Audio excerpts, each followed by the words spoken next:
कभी जो लाल झंडा सत्ता के सिंहासन तक पहुंचने का सपना देखा करता था, आज वही झंडा अपनी प्रासंगिकता बचाने की लड़ाई लड़ रहा है। 100 साल पुरानी पार्टी, ना कोई जश्न ना कोई हलचल, बस सन्नाटा। सवाल सीधा है, क्या भारतीय कम्युनिस्ट विचारधारा वक्त के साथ चलने में फेल हो गई है, या फिर जमीनी हकीकत से कटे रहने की जिद ने उन्हें हाशिए पर ढकेल दिया है। नमस्कार, मैं हिमांशु जर्नलिस्ट। दोस्तों, भारतीय कम्युनिस्ट आंदोलन आज जिस मोड़ पर खड़ा है, वह किसी राजनीतिक पराजय से ज्यादा आत्ममंथन का विषय है। एक समय था हमारे देश में जब लाल झंडा युवाओं के सपनों का प्रतीक था, मजदूर आंदोलनों की धड़कन था, सत्ता के गलियारों में इसकी गूंज सुनाई देती थी।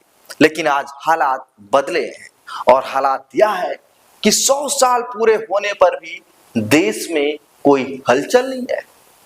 तो सवाल उठता है, क्या विचारधारा जमीनी सच्चाइयों से कट गई है, या नेतृत्व समय की नब्ज नहीं पकड़ सका है। साथियों, 1964 की बात करें तो भारतीय कम्युनिस्ट पार्टी का विभाजन होकर मार्क्सवादी कम्युनिस्ट पार्टी बनी, मतलब माकपा बनी। भाकपा का विभाजन हुआ, माकपा बनी। यह टूट भारतीय सामाजिक सवालों पर नहीं था। क्या आप सोच रहे होंगे कि इसलिए टूटा कि भारत में कोई मुद्दा था, इस मुद्दे को लेकर हमारी राय और उनकी राय नहीं मिली तो हम भाकपा को तोड़ दिए? नहीं, ऐसा कुछ नहीं था। बल्कि हमारे पड़ोसी देश, जो इस समय और उस समय भी हमारा दुश्मन था, चीन।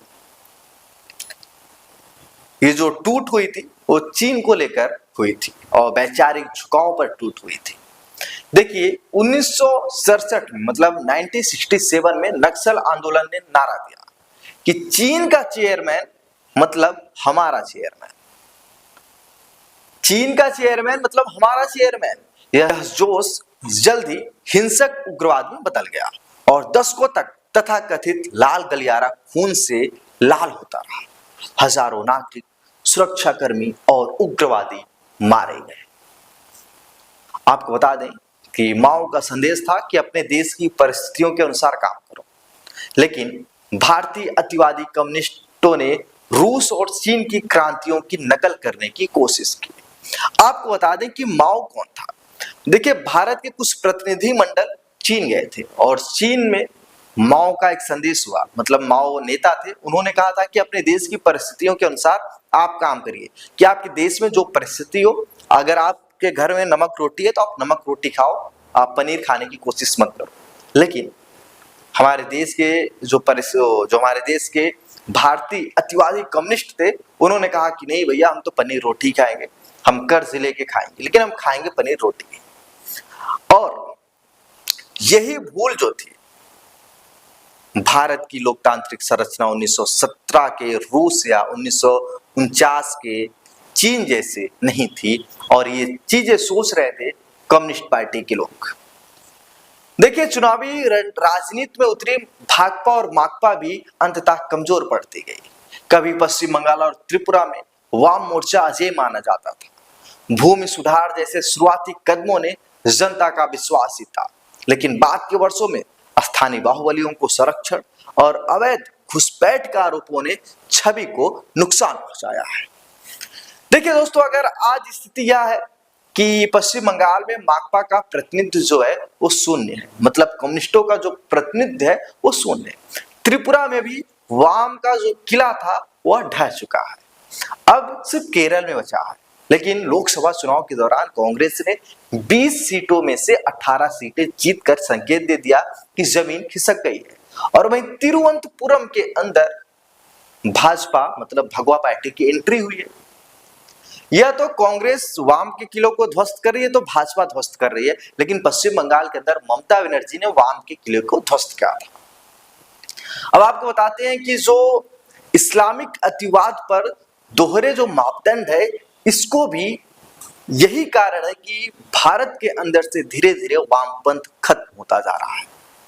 जो आलोचकों का आरोप है कि भारतीय वाम दल इस्लामिक अतिवाद के खिलाफ अभियान को आम मुसलमानों के खिलाफ बताकर राजनीतिक संतुलन साधते हैं, जबकि चीन की जो कम्युनिस्ट पार्टी शिनजियांग में कठोर रुख अपनाती है, केरल में पीएफआई पर कार्रवाई को लेकर भी वाम सरकार पर नरमी के आरोप लगे हैं। बाद में अदालत के आदेश के बाद कार्रवाई हुई, लेकिन तब तक राजनीतिक संदेश जा चुका था। आपको बता दें कि भारत के जो वाम दल है वो मुसलमानों के साथ अपनी दोस्ती रखते हैं, लेकिन चीन के जो वामपंथी लोग हैं वो ऐसा नहीं करते। चीन के अंदर मस्जिद में नमाज पढ़ना भी बैन है, चीन के अंदर दाढ़ी रखना भी बैन है, लेकिन भारत के जो वाम दल है, जो वाम दल के जो लोग हैं वो इसका समर्थन करते हैं कि मुसलमान नमाज पढ़ सकते हैं, दाढ़ी रख सकते हैं, सब कुछ कर सकते हैं। लेकिन आपको बता दें कि चीन में ऐसा कुछ भी नहीं है। आपको बता दें कि भारत के गृह मंत्री अमित शाह का दावा है कि 31 मार्च तक माओवाद आतंक को खत्म कर दिया जाएगा। यदि ऐसा होता है तो सशस्त्र वाम आंदोलन का अध्याय लगभग समाप्त हो जाएगा। तब सवाल और तीखा होगा, क्या भारतीय कम्युनिस्ट लोकतांत्रिक राजनीति में नए सिरे से खुद कर गढ़ पाएंगी? आज जरूरत है आत्ममंथन की। क्या वर्ग संघर्ष की पुरानी शब्दावली आज की युवा को आकर्षित करती है? क्या स्थानीय मुद्दों पर लचीली रणनीति अपनाने की हिम्मत है, या फिर विचारधारा की जिद ही पतन का कारण बनेगी? देखिए दोस्तों, लाल सलाम की गूंज अब धीमी जरूर पड़ी है, लेकिन इतिहास गवाह है कि राजनीति में अस्थायी हार किसी की नहीं होती। शर्त बस इतनी है कि जमीन की सच्चाई को स्वीकार करने का साहस हो।